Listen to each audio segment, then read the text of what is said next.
Seringkali kami terbatas di dalam memahami akan kebaikan-Mu.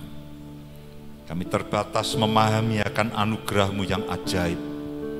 Kami sangat terbatas memahami akan pemeliharaan-Mu yang sempurna, perlindungan-Mu yang sempurna, kasih-Mu yang tidak pernah berakhir dalam kehidupan kami semuanya. Terima kasih Tuhan. Terus beri kami pengertian, beri kami hikmat, wahyukan akan kebenaran-Mu dalam kehidupan kami. Kalau sebentar kami akan bersama-sama belajar akan kebenaran firman-Mu, firman-Mu yang ajaib, firman-Mu yang mulia, firman-Mu yang hidup, firman-Mu yang memberikan kehidupan dalam kehidupan kami, firman-Mu yang memerdekakan kami dari semua belenggu si jahat. Beri kami pengertian, beri kami hikmat, dan wahyukan. Dan sementara firman-Mu disampaikan, firman-Mu diberitakan, Roh Kudus tolong dalam pikiran kami, supaya ada perubahan-perubahan dalam cara berpikir kami, sikap hati kami, ada pertobatan, ada pemulihan yang terjadi. Dan Engkau sendiri yang meneguhkan setiap pemberitaan firman-Mu dengan tanda-tanda heran, tanda-tanda ajaib dan mujizat yang daripada-Mu. Terima kasih Tuhan, terima kasih. Di dalam nama Tuhan Yesus kami mengucap syukur, kami berdoa. Semua sama-sama katakan amin, amin, amin. Puji Tuhan, shalom. Senang bisa kembali ke tempat ini dan melayani, dan kita akan belajar akan kebenaran firman Tuhan pada malam hari ini. Bapak Ibu dan saudara sekalian, sebetulnya bulan ini di dalam kehidupan kekristenan kita memperingati 2 hari besar, yaitu Jumat Agung yang tanggal 18 yang lalu kita rayakan. Dan saudara masih ingat firman yang disampaikan oleh Bu Nani? Saudara masih ingat firmannya? Temanya apa? Yang bisa nyebutkan nanti saudara boleh ambil kaos. Penyerahan toh? Penyerahan total, ya, kaosnya dapat saya nanti. Dan kemudian pada hari yang ketiga tanggal 20 kita juga merayakan satu perayaan, yaitu Paskah atau kebangkitan Yesus dari antara orang mati. Tentu perayaan Natal itu juga merupakan perayaan yang penting, karena itu merupakan awal Tuhan Yesus sebagai manusia itu memulai karya penyelamatannya dalam kehidupan kita. Itu dimulai dari kelahirannya, yaitu perayaan Natal yang setiap Desember kita peringati. Namun sejatinya puncak daripada karyanya itu adalah pada tanggal 18 dan tanggal 20 yang kita peringati kemarin, yaitu pada Jumat Agung, ketika Yesus itu menyerahkan dirinya, merelakan dirinya, mati di kayu salib, menjadi tebusan bagi saudara dan saya. Lalu dia turun ke dunia orang mati, mengalahkan maut, lalu bangkit pada hari yang ketiga. Nah, ini adalah merupakan puncak karya penyelamatan dalam kehidupan saudara dan saya. Dan diikuti dengan satu peristiwa yang malam hari ini nanti saya akan sampaikan. Tapi apa yang akan saya sampaikan ini tidak bisa lepas dari apa yang terjadi pada Jumat Agung dan apa yang terjadi pada hari Paskah. Karena itulah kita akan sedikit melihat sebetulnya apa yang terjadi pada waktu Jumat Agung. Apa alasannya Yesus harus mati? Apa alasannya dia harus disalibkan? Apa alasannya dia harus turun ke dunia orang mati, lalu dengan maut sampai dia mengalahkan maut?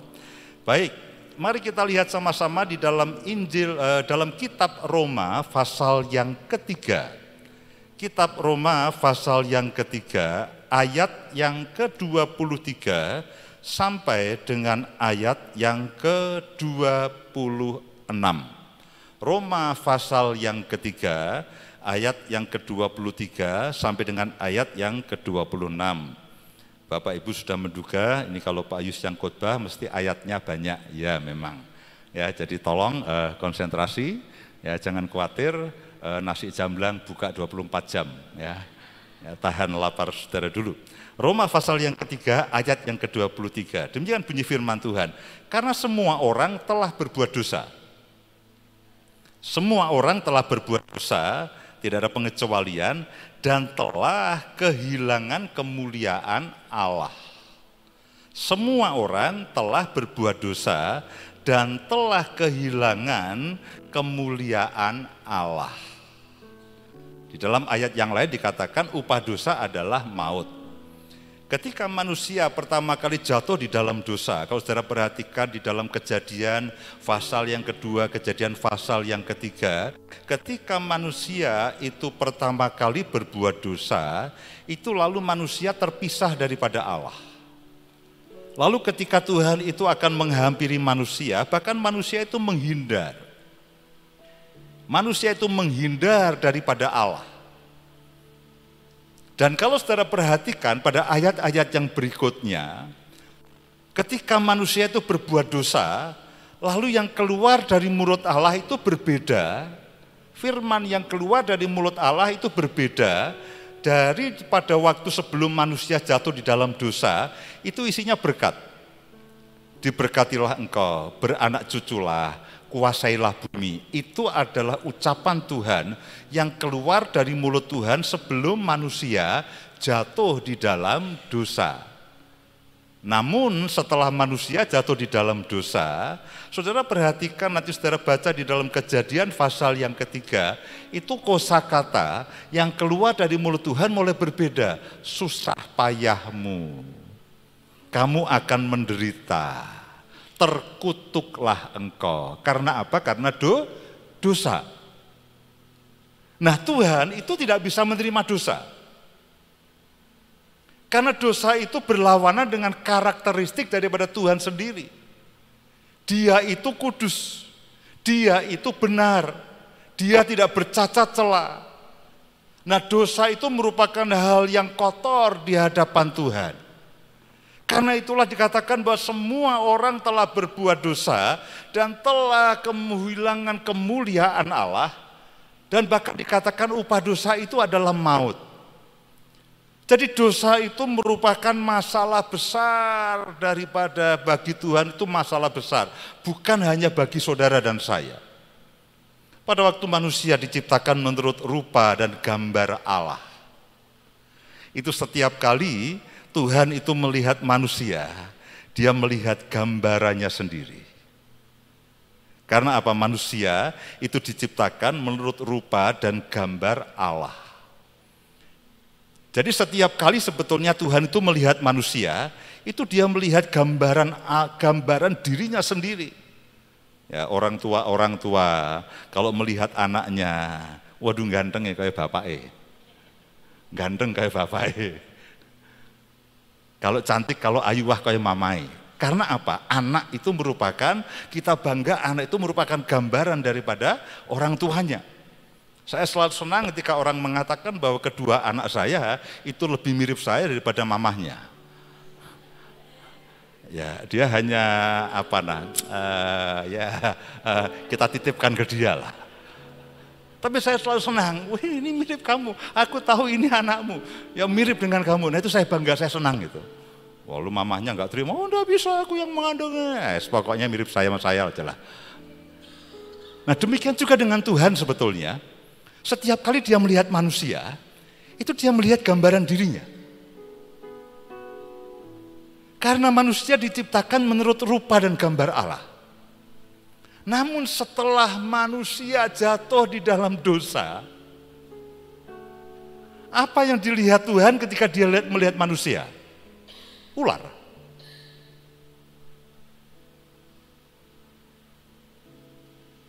Ular yang dilihat.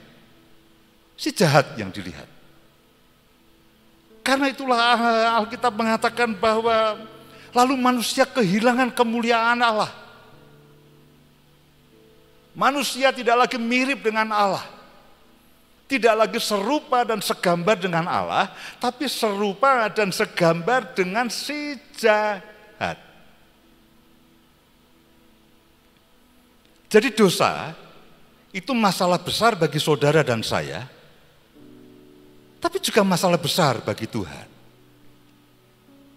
Bahkan Tuhan mengatakan upah dosa itu maut. Dan bagi Tuhan tidak terbayangkan kalau manusia yang adalah gambaran daripada dia sendiri lalu akan menghadapi maut, itu tidak terbayangkan. Itu tidak terbayangkan. Setiap orang tua mengharapkan anak-anaknya itu baik.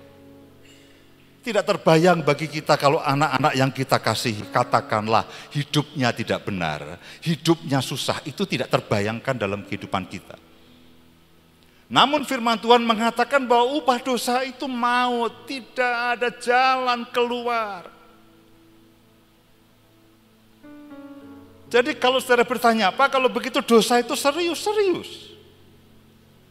Itu masalah besar bagi saudara dan saya, dan juga ganjalan besar bagi Tuhan. Manusia yang dia ciptakan menurut gambar dan rupanya, sekarang adalah gambar dan rupa si jahat. Tidak terbayangkan, saudaraku. Karena semua orang telah berbuat dosa dan telah kehilangan kemuliaan Allah. Lalu ayat yang ke-24. Dan oleh kasih karunia telah dibenarkan dengan cuma-cuma karena penebusan dalam Kristus. Kristus Yesus telah ditentukan Allah menjadi apa? Jalan pendamaian karena iman dalam darahnya. Hal ini dibuatnya untuk menunjukkan keadilannya, karena ia telah membiarkan dosa-dosa yang telah terjadi dahulu pada masa kesabarannya. Maksudnya ialah untuk menunjukkan keadilannya pada masa ini, supaya nyata bahwa ia benar dan juga membenarkan orang yang percaya kepada Yesus. Puji Tuhan karena karya keselamatan Kristus di atas kayu salib itu menjadi jalan pendamaian antara saya dan saudara dengan Tuhan yang dulu terpisah oleh karena dosa, yang bahkan Tuhan katakan susah payahmu, kamu terkutuk, kamu akan menderita, kamu akan mengalami hal-hal yang susah. Karena apa? Karena dosa. Tapi oleh karena penebusan Kristus, kita dikatakan kita ada di dalam jalan pendamaian karena Kristus. Nah, sebetulnya tidak semudah yang kita ucapkan, saudaraku. Di satu sisi Tuhan itu adil. Dan keadilan mengatakan bahwa setiap dosa, setiap pelanggaran harus ada hukumannya. Betul ya? Setiap pelanggaran harus ada hukumannya. Tuhan adil dan ini tidak bisa dicabut. Ini tidak bisa diputihkan. Setiap dosa dan pelanggarannya harus ada akibatnya dan upah dosa adalah maut. Namun di satu sisi Tuhan itu penuh dengan anugerah, penuh dengan kasih karunia, penuh dengan belas kasihan. Dia tidak ingin satu orang pun binasa. Dia ingin semua diselamatkan. Tapi di sisi yang lain, upah dosa adalah maut. Kasih Allah adalah ingin menyelamatkan. Nah, ini sebetulnya dilema. Ini sulit ini. Ditambah dengan tuntutan iblis si pendakwa. Nah, dia akan terus mencoba menghalangi manusia untuk memahami dan mengerti akan kasih Allah. Dia mencoba mendakwa, mengintimidasi, menipu sedemikian rupa sehingga saudara tidak menerima keselamatan yang daripada Tuhan. Saya coba gambarkan pada gambar PowerPoint yang kedua. Saudara perhatikan akan gambar ini. Pada gambar neraca yang sebelah kanan, itu dikatakan bahwa akibat dari dosa, di satu sisi pada timbangan yang sebelah kiri saudara, itu ada keadilan dan hukuman. Keadilan dan hukuman. Tuhan itu adil. Yang dosa harus dihukum. Tidak ada jalan keluar, tidak bisa diputihkan. Tuhan itu maha adil. Di sisi yang lain Tuhan itu maha kasih. Ada pengampunan di situ. Di latar bawahnya iblis ikut campur. Dia adalah pendakwa. Dia memanfaatkan hukum Allah yang mengatakan upah dosa adalah maut. Dia mencoba membatalkan kasih karunia dan penebusan. Dia mencoba menimbulkan rasa bersalah, rasa terintimidasi dalam kehidupan saudara. Itu semuanya adalah akibat dosa. Ini kan dilematis. Ini dilematis. Secara manusia tidak ada jalan keluar.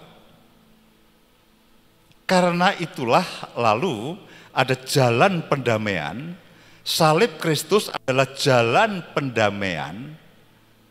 Ketika Yesus turun dari Allah mengosongkan dirinya menjadi manusia yang tidak berdosa, lalu dijadikan dosa, ganti saudara dan saya, lalu dia menerima hukuman karena dosa, bahkan dia taat sampai mati di kayu salib. Itu adalah cara mati yang paling hina, cara mati yang paling menyakitkan yang bisa diderita manusia. Dan semuanya ini terjadi karena dosa. Jadi ketika Yesus itu di kayu salib, itu dia adalah menanggung secara manusiawi akibat dari dosa yang saya dan saudara lakukan. Dia menjadi ganti, dia menjadi tebusan bagi saudara dan saya. Dan yang menjadi tebusan harus manusia. Karena yang berdosa harus manusia, yang merasakan sakit harus manusia. Karena itu dikatakan dia mengosongkan dirinya, mengambil rupa sebagai seorang manusia, dan taat sampai mati di kayu salib. Jadi ketika dia dalam perjalanan menuju salib, dia dihina, dipukul, dicambuk, dia betul-betul merasakan secara daging semua kesakitan yang akibat dosa saudara dan saya, sampai dia mati di kayu salib. Itu mati dengan cara yang paling hina dan paling menyakitkan karena dosa saudara dan saya. Nah, harus ada yang menggantikan. Harus ada yang menjadi korban tebusan, yaitu Yesus. Dan harus mati. Harus mati. Malaikat tidak bisa. Malaikat disalib, dipaku, luput terus saudaraku. Karena nggak ada dagingnya.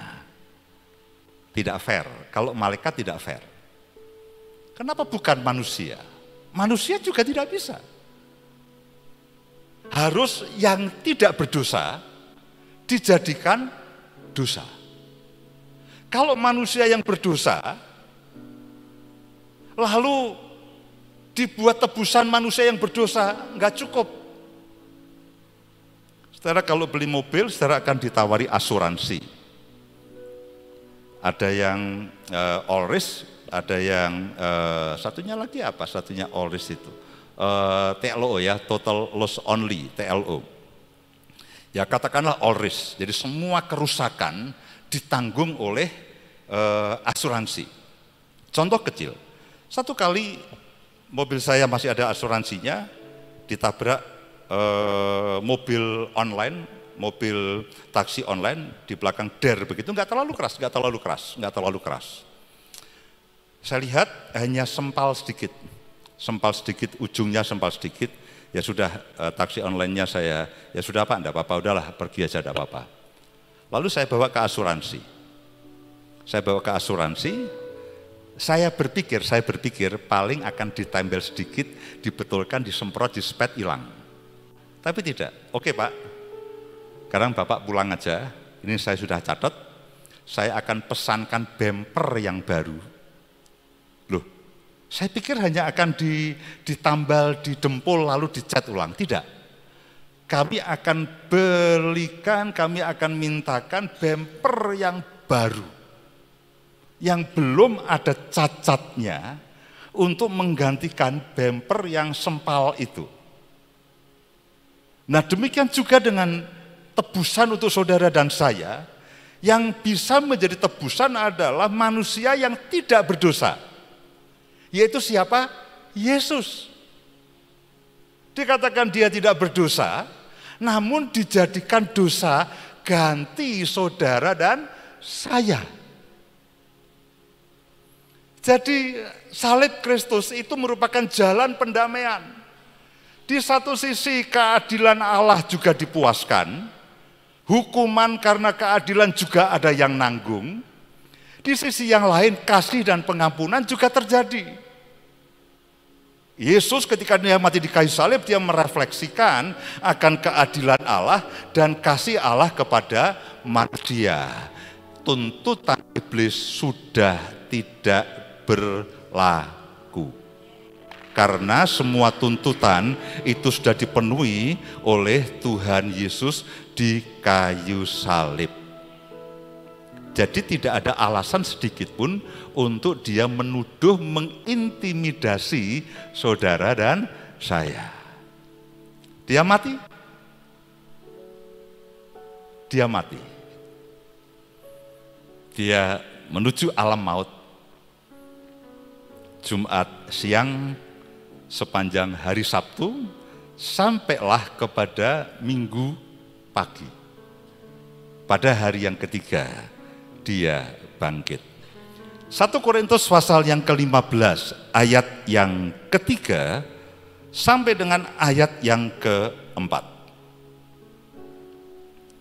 1 Korintus pasal yang ke-15 ayat yang ketiga sampai dengan ayat yang keempat. Sebab yang sangat penting telah kusampaikan kepadamu, yaitu apa yang telah kuterima sendiri, ialah bahwa Kristus telah mati karena dosa-dosa kita, sesuai dengan kitab suci, bahwa ia telah dikuburkan.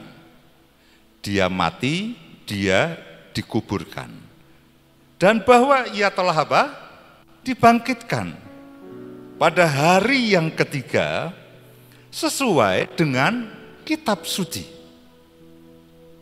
Ketika dia disalibkan, dia mati, dia dikuburkan, berhadapan dengan maut.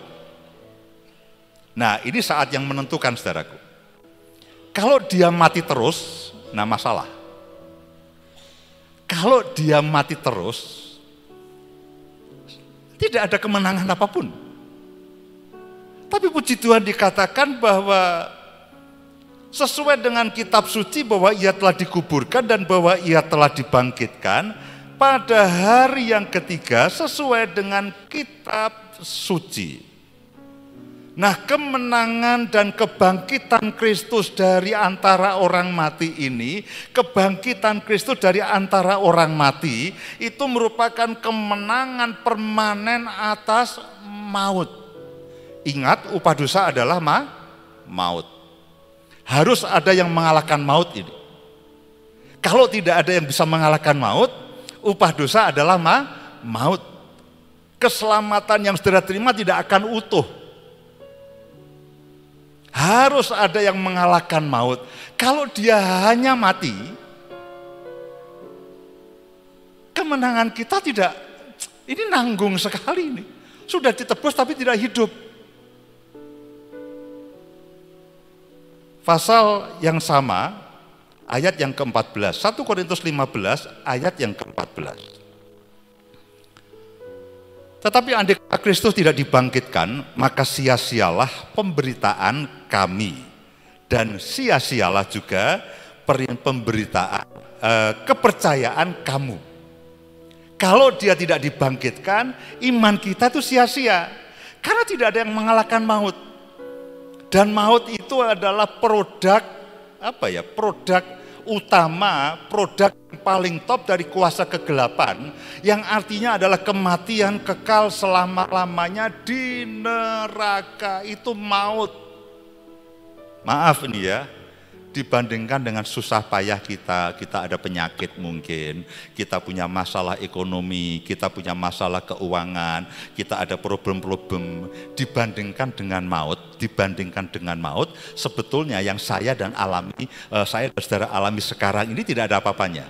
Maut ini kematian kekal selama-lamanya di neraka.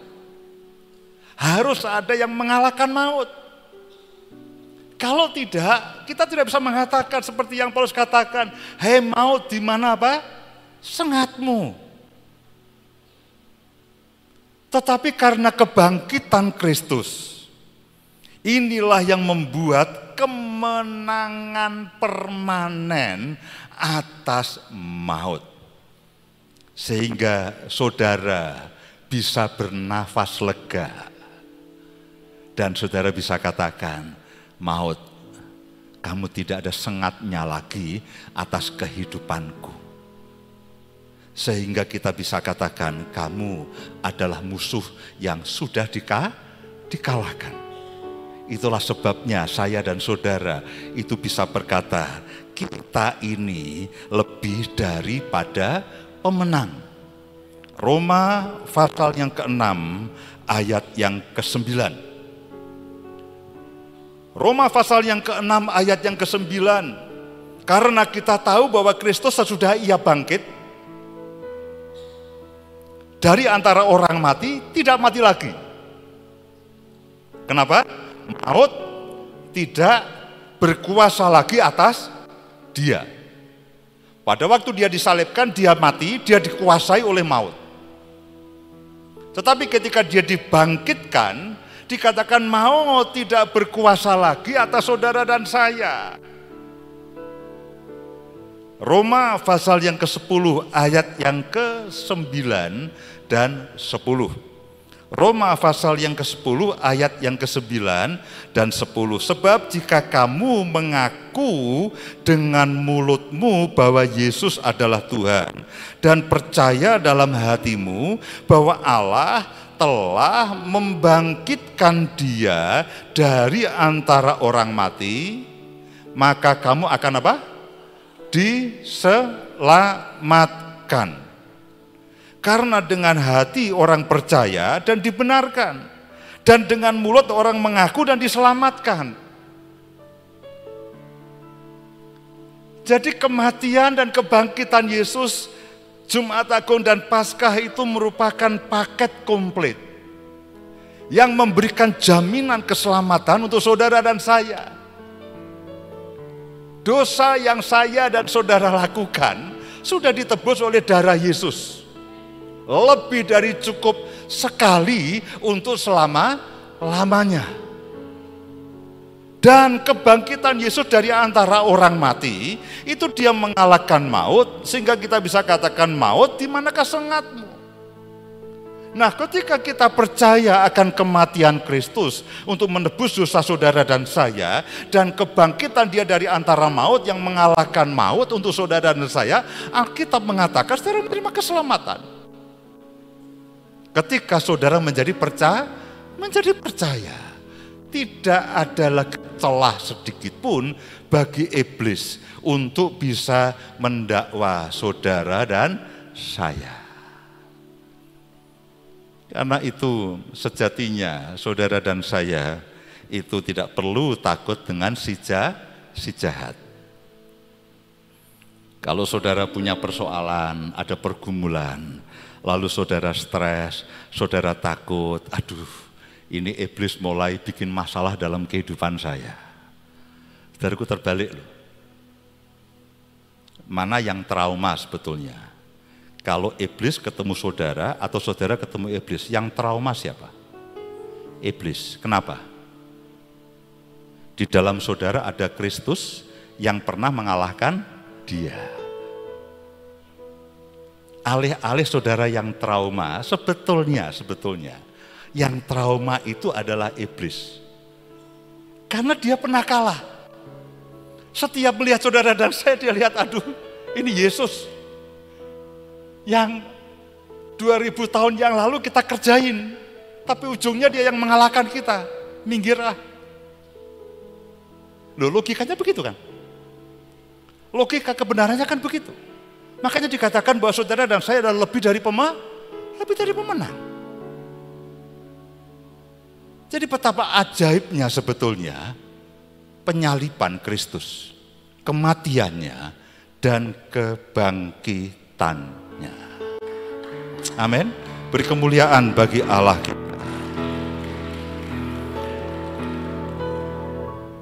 Bagian yang pertama adalah Jumat Agung. Bagian yang kedua adalah kebangkitan Yesus, yaitu Paskah. Sekarang bagian yang ketiga, sebetulnya ini yang akan saya khotbahkan. Lupa tadi pembukaannya. Nah, sekarang boleh ditayangkan gambar yang pertama. Nah, Bapak Ibu Saudara sekalian, mengalami kuasa kebangkitan. Kenapa saya ceritakan tadi? Supaya saudara mengerti bahwa sebetulnya kuasa kebangkitan itu kuasa yang sangat amat ajaib. Ayat-ayat yang kita akan baca itu akan menunjukkan kuasa kebangkitan yang dialami oleh Kristus itu sekarang ini bekerja dalam hidup saudara dan saya. Mari lihat sama-sama Roma pasal yang ke-8 ayat yang ke-11. Roma pasal yang ke-8 ayat yang ke-11. Dan jika roh Dia yang telah membangkitkan Yesus dari antara orang mati. Ingat, untuk membangkitkan Yesus dari antara orang mati harus mengalahkan maut. Dan jika roh Dia yang telah membangkitkan Yesus dari antara orang mati diam di dalam kamu. Siapa Dia? Roh Kudus. Roh kebangkitan itu siapa? Roh Kudus. Dan jika roh Dia yang telah membangkitkan Yesus dari antara orang mati diam di dalam kamu, maka ya roh itu yang telah membangkitkan Kristus Yesus dari antara orang mati akan menghidupkan juga tubuhmu yang fana oleh rohnya yang diam di dalam kamu. Nah, roh inilah yang membuat saudara dan saya itu punya hak kemenangan atas maut.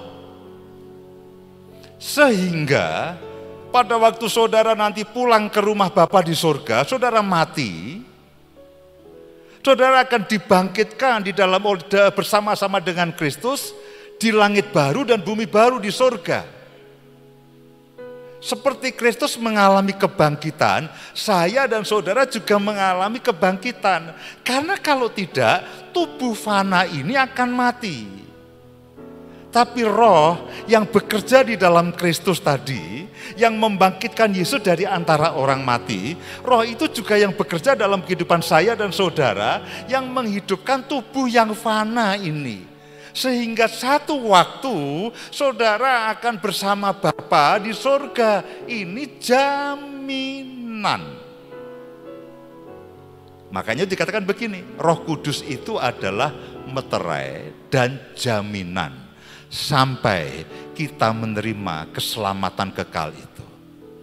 Di sisi yang lain, tubuh fana kita itu kecenderungannya apa? Dosa. Lalu tiba-tiba saudara ingin bertobat.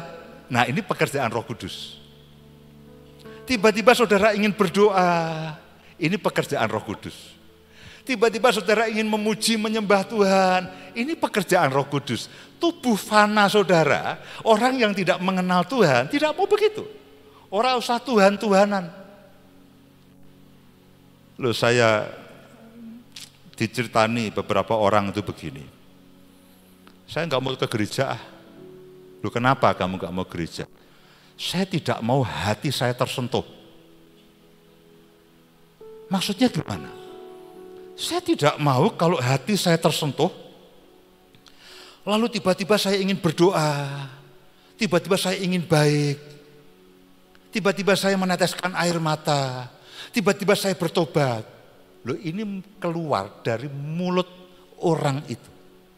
Saya tidak mau tersentuh oleh Roh Kudus. Itu jahat loh. Tubuh fana itu jahat. Tubuh fana itu jahat. Saudara marah ini ya. Saudara dendam dengan seorang.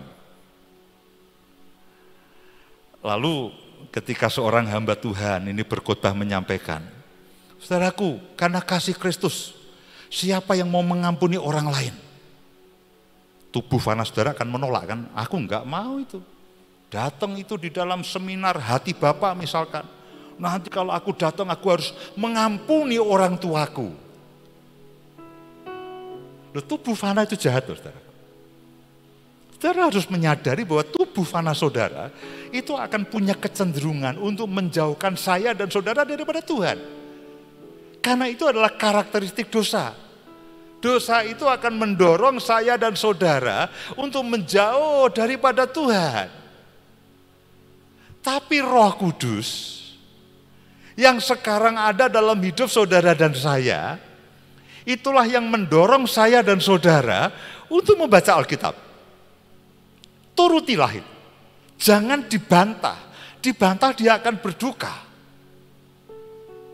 Roh Kudus inilah yang mendorong saudara melayani. Jangan dibantah.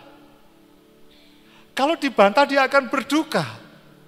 Roh Kudus inilah yang mendorong kalian melayani lewat pujian, lewat tarian, lewat semuanya. Loh, itu Roh Kudus yang menghidupkan tubuhmu yang fana, yang menjauhkan diri daripada Tuhan. Nah, sekarang Roh Kudus ini akan mendorong saya dan saudara untuk hidup benar di hadapan Tuhan. Berdoa, membaca Alkitab, melayani, memuji, menyembah Dia, membawa persembahan, mengampuni, mengasihi yang lain. Semua yang baik itu didorong oleh Roh Kudus itu. Tapi roh yang fana, sebelum ada roh yang membangkitkan itu akan mendorong saudara untuk menjauh daripada Allah dan mendorong saudara untuk menjauhkan diri dari pekerjaan-pekerjaan Tuhan. Saudara harus tahu siapa yang memimpin saudara. Yang memimpin saudara roh yang fana, tubuhmu yang fana, atau Roh Kudus. Saudara harus tahu. Mau baca Alkitab, males ora dong, engkau ngantuk. Nah, itu yang ngomong tubuh yang fana. Roh Kudus katakan baca firman. Firman itu merupakan kebenaran. Firman itu hidup. Firman itu dasar dari iman.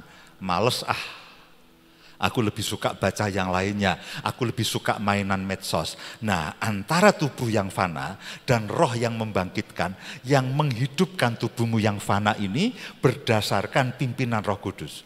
Nah, saudara harus hati-hati. Jangan mengeraskan hati saudara. Ketika Roh Kudus itu mendorong saudara untuk melakukan hal-hal yang baik. Karena pada dasarnya tubuh fana ini menolak. Tubuh fana itu menolak. Jadi karena itulah, dan roh inilah yang sekarang hidup di antara saudara. Bukan hanya itu, ada yang jauh lebih ajaib. Efesus pasal yang pertama, ayat yang ke-18. Saudaraku, saya sadar ini ayat-ayat yang sebetulnya tidak mudah. Ayat-ayat yang sebetulnya tidak mudah. Saya berdoa Roh Kudus tolong saya untuk saya mengerti akan ayat-ayat ini dan beri saya kemampuan untuk menerangkan. Dan saya juga berdoa Roh Kudus akan menolong saudara. Karena ayat-ayat ini seperti seperti rangkuman dari berbagai rumus yang kadang-kadang tidak mudah. Tapi saya berdoa Roh Kudus akan menolong saudara dan saya memberikan pengertian, memberikan hikmat dan mewahyukannya. Nah, perhatikan baik-baik. Efesus pasal yang pertama ayat yang ke-18. Dan supaya ia menjadikan mata hatimu terang, agar kamu mengerti pengharapan apakah yang terkandung dalam panggilannya? Betapa kayanya kemuliaan bagian yang ditentukannya bagi orang-orang kudus. Perhatikan kalimat yang mengatakan begini, betapa kayanya kemuliaan bagian yang ditentukannya bagi orang-orang kudus. Pengharapan apakah yang terkandung dalam panggilannya?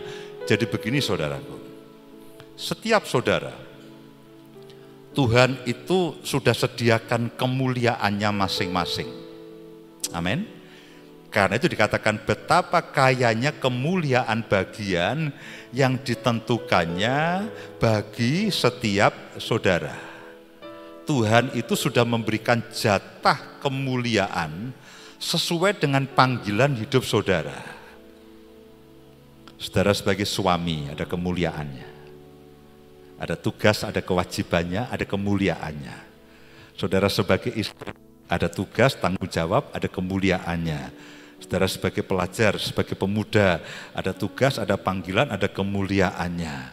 Saya sebagai gembala, Bu Nani sebagai pemimpin, semua ada kemuliaannya. Setiap saudara di dalam tugas pekerjaan saudara masing-masing, saudara pekerja, saudara karyawan, saudara bisnismen, itu semua Tuhan sudah memberikan satu jatah kemuliaan sesuai dengan panggilan, sesuai dengan destiny saudara masing-masing. Daud punya panggilannya, punya kemuliaannya, betul ya? Yusuf ada panggilannya, ada kemuliaannya. Salomo ada panggilannya, ada kemuliaannya. Musa ada panggilan, ada kemuliaannya. Abraham, Ishak, Yakub ada panggilan, ada kemuliaannya. Jadi setiap orang itu sudah ada panggilan dan kemuliaannya masing-masing. Masalahnya adalah untuk hidup sesuai dengan panggilan itu kadang-kadang tidak mudah. Untuk mendapatkan semua jatah kita. Kalau dalam bahasa Bahtera, mendapatkan semua jatah kita. Nah itu kadang-kadang tidak mudah. Pergumulannya kadang-kadang aduh. Saudara perhatikan bagaimana pergumulan Daud, bagaimana pergumulan Musa, bagaimana pergumulan Abraham, bagaimana pergumulan Yusuf. Lalu apa jaminannya sampai saudara dan saya itu menerima semua kemuliaan bagian yang ditetapkan bagi saudara? Jaminannya apa? Nah, ayat yang berikutnya itu memberikan satu solusi dan satu rahasia. Ayat yang ke-19. Perhatikan baik-baik.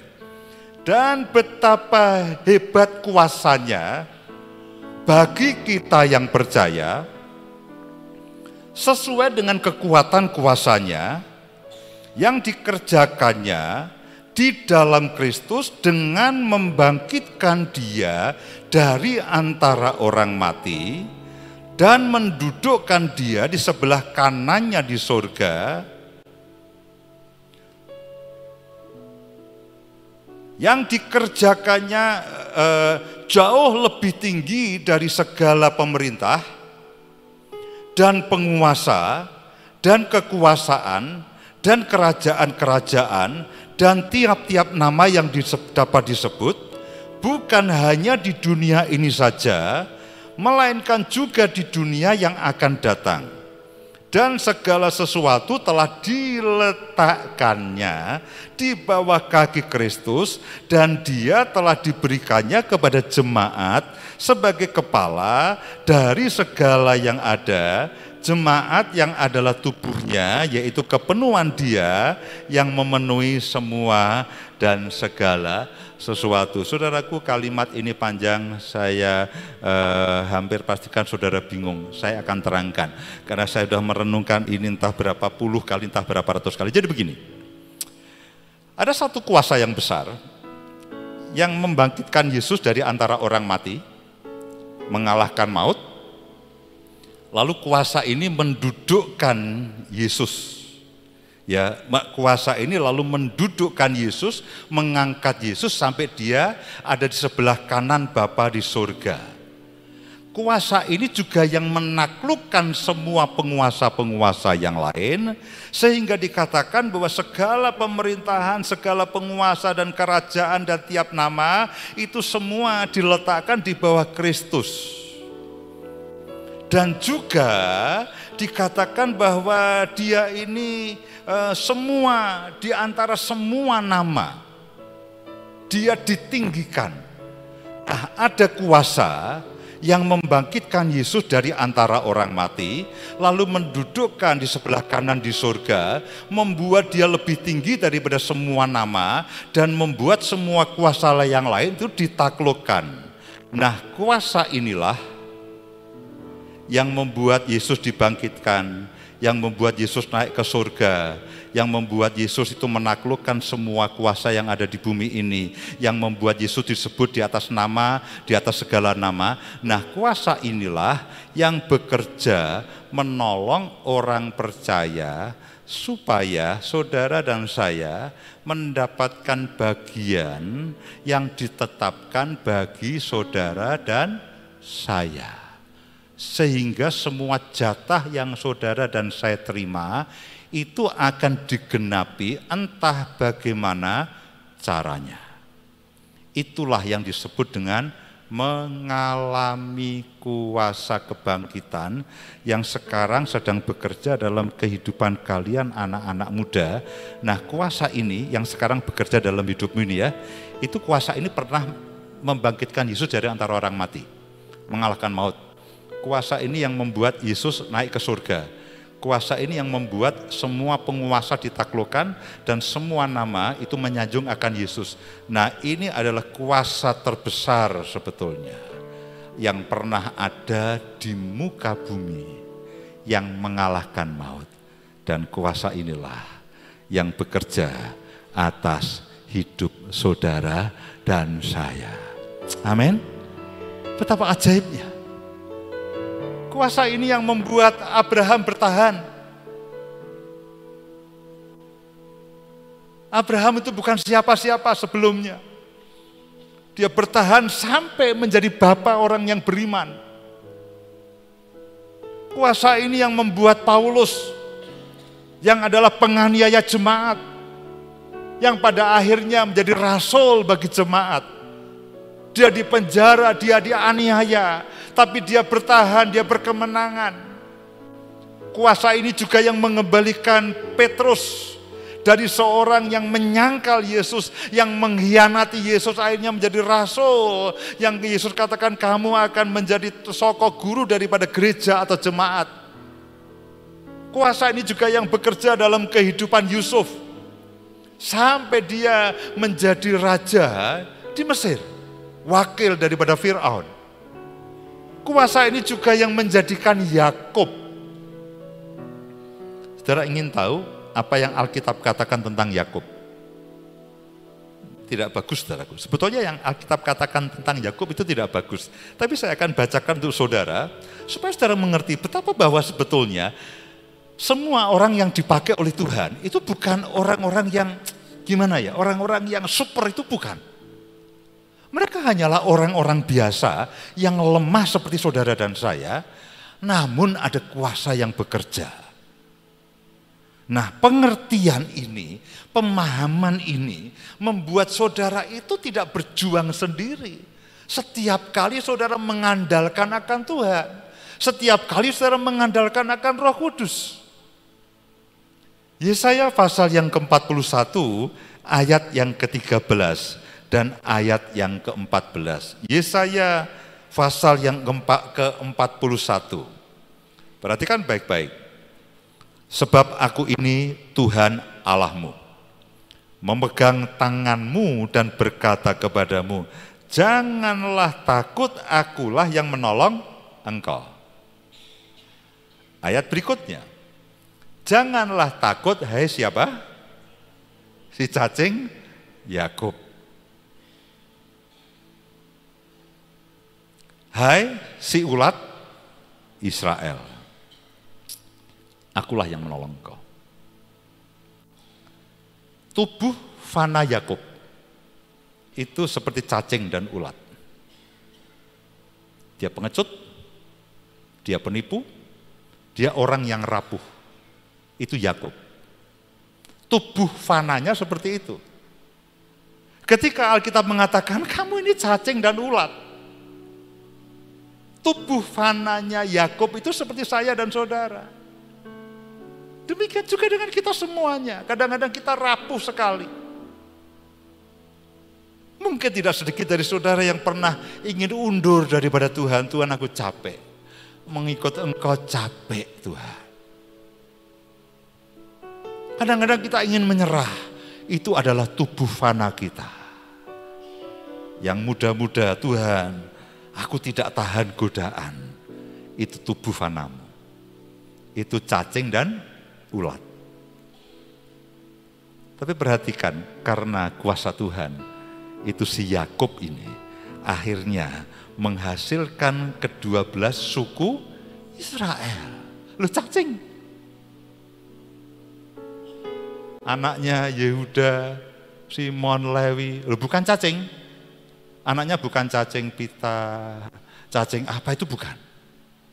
Anaknya ke-12 suku Israel, cacing, tubuh fananya cacing.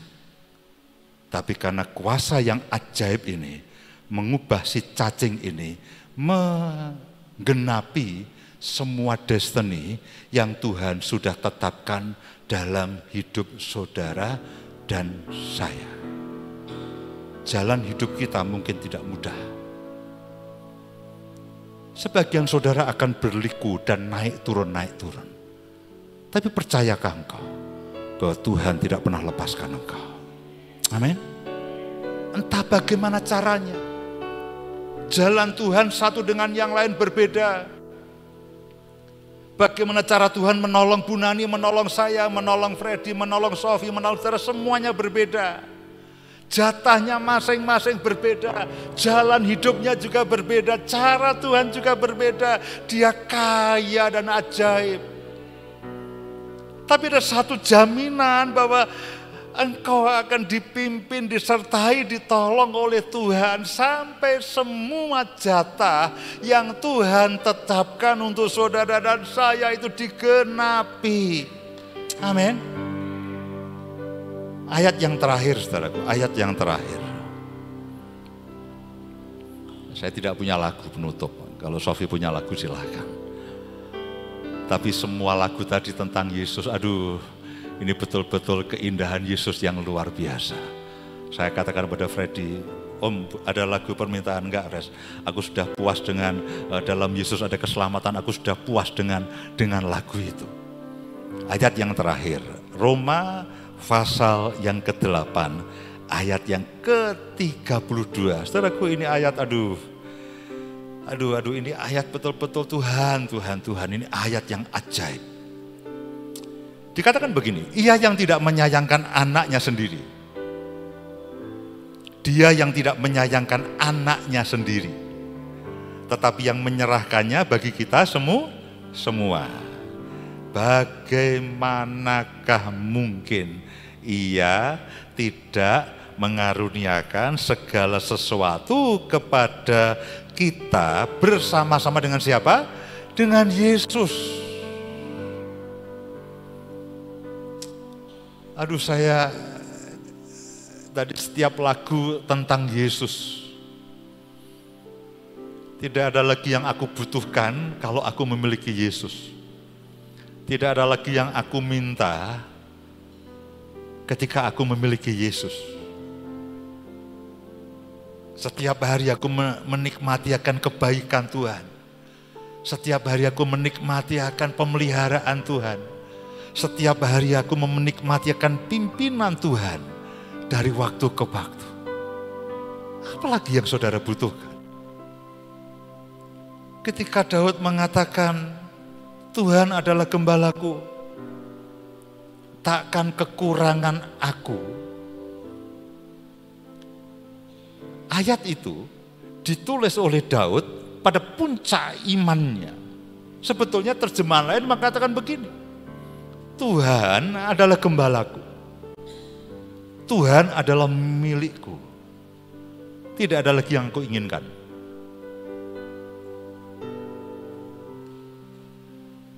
tidak ada lagi yang aku inginkan.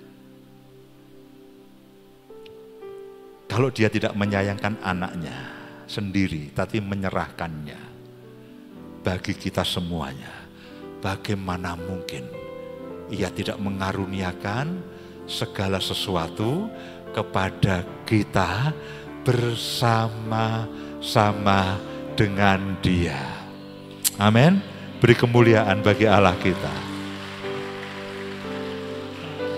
Lagu apa, Sofi? Sebab Dia hidup. Mari semuanya bangkit berdiri. Amin, amin, amin, amin, amin.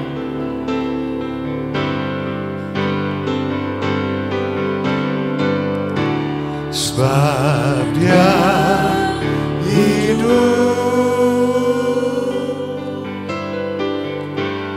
ada hari esok. Sebab Dia hidup, ku tak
menyerah dengan hidup saudara.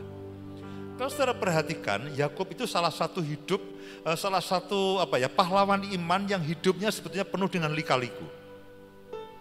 Yakub kenapa yang disebut Yakub? Karena hidupnya penuh dengan lika-liku.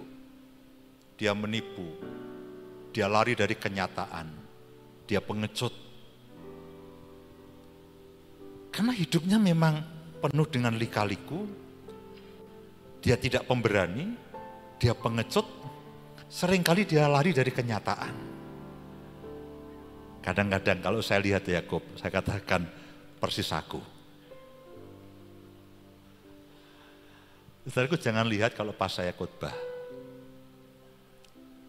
Kadang-kadang kalau di kamar saya itu nangis. Saya sadar.